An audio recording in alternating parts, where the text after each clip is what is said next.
A scholar from outside France, a thinker who influenced Gibbon, Kant, Diderot, Rousseau, and many others.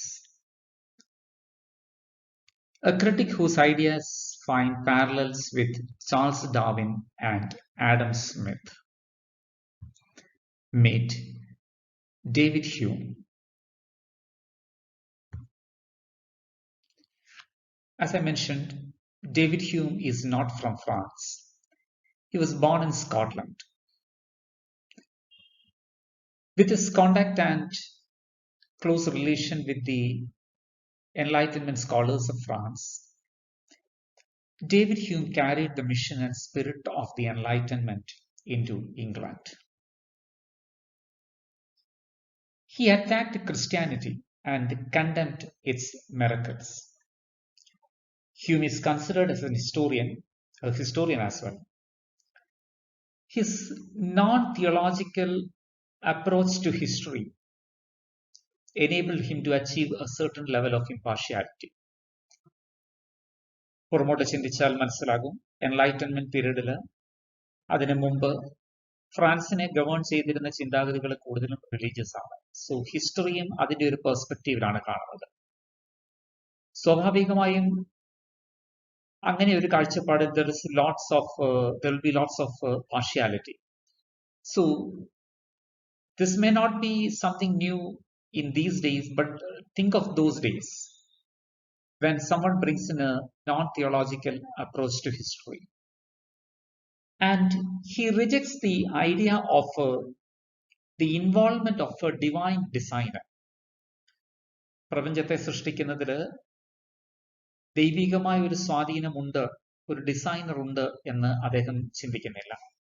ഈ ആശയത്തിലേക്ക് നമ്മൾ കൂടുതലായിട്ട് പിന്നീട് കാണാം.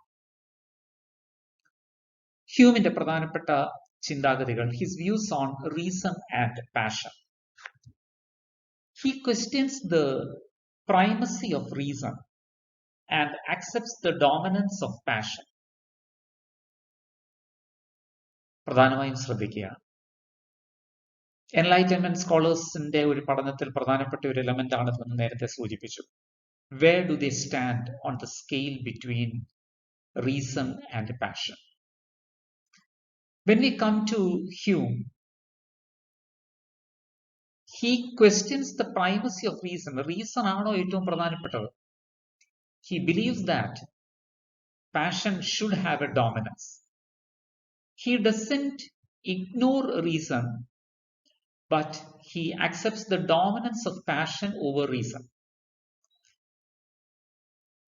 Enlightenment scholars തുടക്കത്തിൽ പലരും റീസൺ വളരെയേറെ പ്രാധാന്യം കൊടുത്തത് കൊണ്ടാവാം ഹ്യൂമിനെ പോലുള്ള തത്വചിന്തകർ ഈ വിധത്തിൽ ചിന്തിക്കുന്നത്. And he considers it illogical to construct an ethics based on the subservience of passions to reason. ഒരു എത്തിക്കൽ കോഡ് ഉണ്ടാക്കുമ്പോൾ, ഒരു മൂല്യാവബോധം സൃഷ്ടിക്കാൻ ശ്രമിക്കുമ്പോൾ, പാഷനെ അവഗണിച്ചുകൊണ്ട് റീസണ് പ്രാധാന്യം കൊടുക്കരുത് എന്ന് ഹ്യൂം വാദിക്കുന്നു. നമ്മൾ ഇനിയും കാണാൻ പോകുന്ന ഒരു സ്കോളർ ഉണ്ട്, ഒരു ഫിലോസഫി ഉണ്ട്, റൂസോ. റൂസോയുടെ ചില ആശയങ്ങളുമായി ഹ്യൂമിന് ഇവിടെ ബന്ധമുണ്ട്. തുടക്കത്തിൽ പറഞ്ഞല്ലോ റൂസോ പോലുള്ളവരുടെ സ്വാധീനം. However, he did not support Rousseau's idea on social contract as the origin of a governance system. റൂസോയെ കുറിച്ച് പഠിക്കുമ്പോൾ നമ്മൾ ഇത് കാണുന്നുണ്ട്, എന്താണ് സോഷ്യൽ കോൺട്രാക്ട് എന്ന് പറയുന്നത്. അപ്പോൾ ഇത് ഈ പോയിന്റ് കൂടുതൽ വ്യക്തമാകുമെന്ന് കരുതും. In our introductory sessions, we mentioned how Romanticism came up as sometimes a counter and sometimes an offshoot of the Enlightenment. We owe a bit to Hume. Romanticism owes part of its revival to his questioning of the primacy of reason and acceptance of the dominance of passion. ഹ്യൂമിന്റെ ഈ ആശയങ്ങൾ ഒന്ന് മനസ്സിലാക്കുവാൻ ഈ ഒരു slide ഒന്ന് ശ്രദ്ധിക്കുക.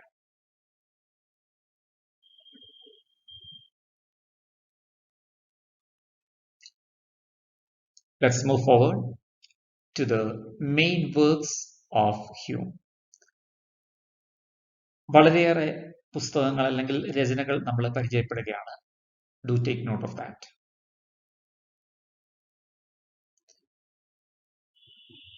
The Enquiry Concerning Human Understanding. Here, Hume downplays the power of reason. Humeന്റെ പ്രധാനപ്പെട്ട argument ഈ പുസ്തകത്തിലാണ് വരുന്നത്. The next book is The Treatise of Human Nature. രണ്ട് ബുക്സ് ആയിട്ടാണ് ഇത് അവതരിപ്പിച്ചിരിക്കുന്നത്. In book 1, we have documents and ideas on the acquisition of knowledge. And it's based on the empiricism of Locke and Newton. We mentioned both these scholars earlier, English scholars who advocated the idea of reason in different ways. However, this book, though it is based on the empiricism, the principles of empiricism, it does not give too much importance to reasoning.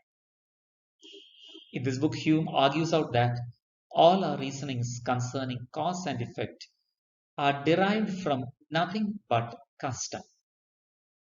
നമ്മളൊരു കാര്യത്തെ reason out ചെയ്യുക എന്ന് പറയുമ്പോൾ എന്തെങ്കിലും ഒരു വിഷയത്തിന് കാര്യകാരണ സഹിതമായ ഒരു നിർവചനം അല്ലെ വിശദീകരണം കൊടുക്കുമ്പോൾ നമ്മുടെ കസ്റ്റംസ് ആൻഡ് പ്രാക്ടീസസിനെ ഡിപ്പെൻഡ് ചെയ്തുകൊണ്ടായിരിക്കും നമ്മളത് ചെയ്യുന്നത്. This is Hume's argument. In the second book of the Treatise of Human Nature, he elaborates the role of reason. Reason has a role. But reason അദ്ദേഹം അവഗണിക്കുന്നില്ല. The function of reason is to illuminate and coordinate desires.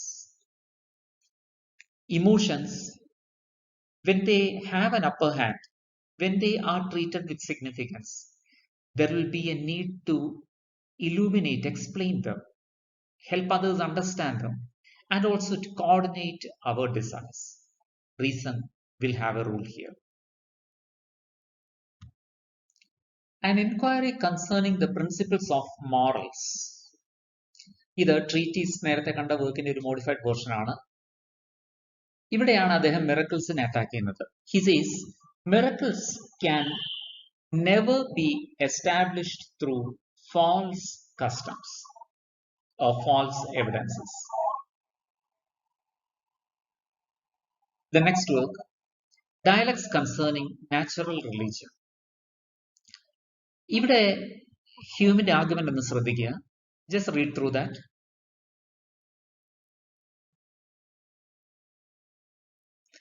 The adaptation of organs. മനുഷ്യനെയും മൃഗങ്ങളുടെയൊക്കെ ശരീരത്തിലെ organs തന്നെ.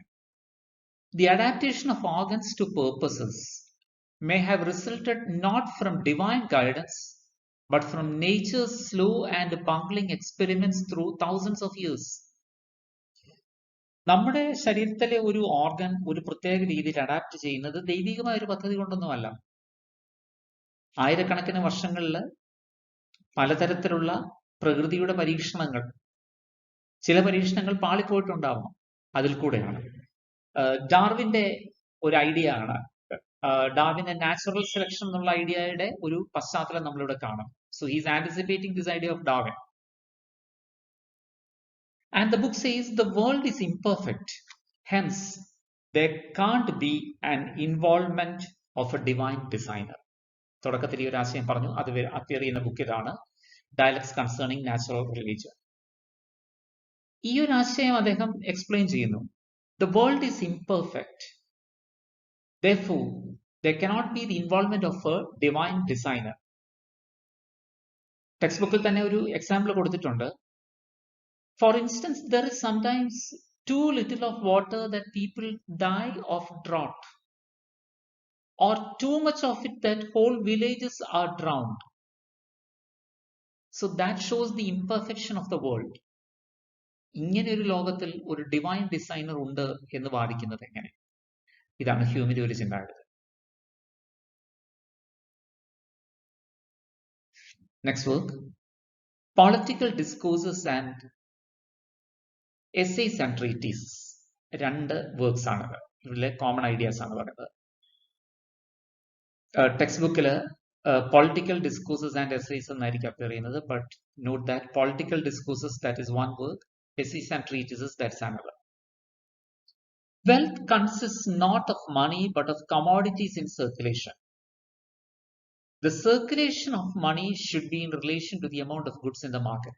ഇദ്ദേഹത്തിൻ്റെ ഒരു economic idea ആണ്. അത് നമ്മൾ ഇദ്ദേഹം എക്കണോമിക് ഐഡിയാസ് പറയുന്നത് പിന്നീട് കാണുന്നുണ്ട്. സോ വെൽത്ത് എന്ന് പറയുന്നത്, സാധാരണ മനുഷ്യരുടെ വെൽത്ത് എന്ന് പറയുന്നത് എന്തുമാത്രം പണം നമ്മുടെ അക്കൗണ്ടിൽ ഉണ്ട് എന്നുള്ളത്. But that is not wealth. The commodities in circulation, that is an index of wealth. So the circulation of money should be in relation to the amount of goods in the market. And a low rate of interest is an index of flourishing trade. When there is a growth, a development in trade, people who charge interest, they will charge a low interest. കാരണം കൂടുതൽ പണം ഒഴുകണം, അതിന് പറ്റുന്ന ഒരു situation ആണ്. So when there is a low interest, that is an index of a flourishing trade. I mentioned David Hume as an economist. Let's see some points regarding that. He contributed much to the principles of economics. Adam Smith, the pioneer of political economy, known as the father of economics, was a friend of David Hume. Hume's ideas in economics, Adam സ്മിത്തിനെ പോലെ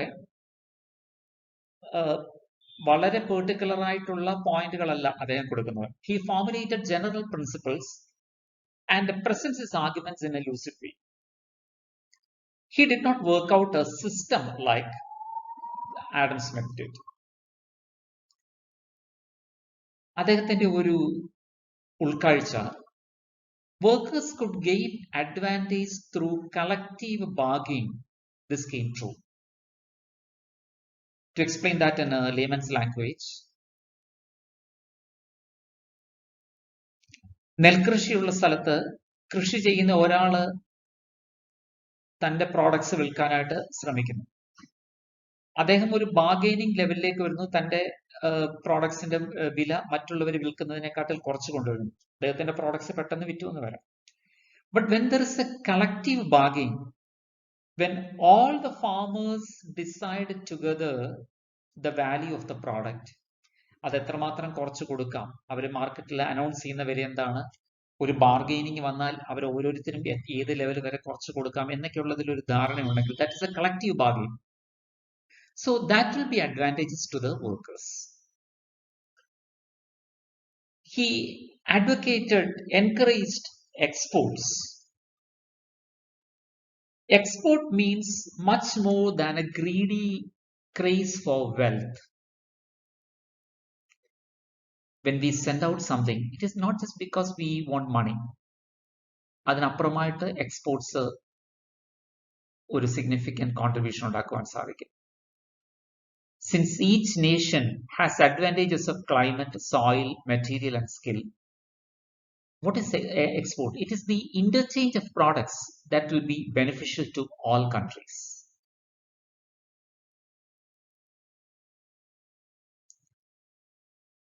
Let's see David Hume as a historian.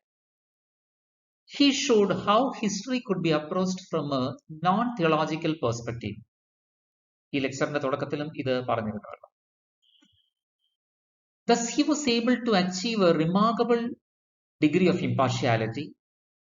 His history was not only of rulers, but of the culture of the times. His noted work is History of England, because he belonged to England. An abridged version is brought out, known as The Student's Hume.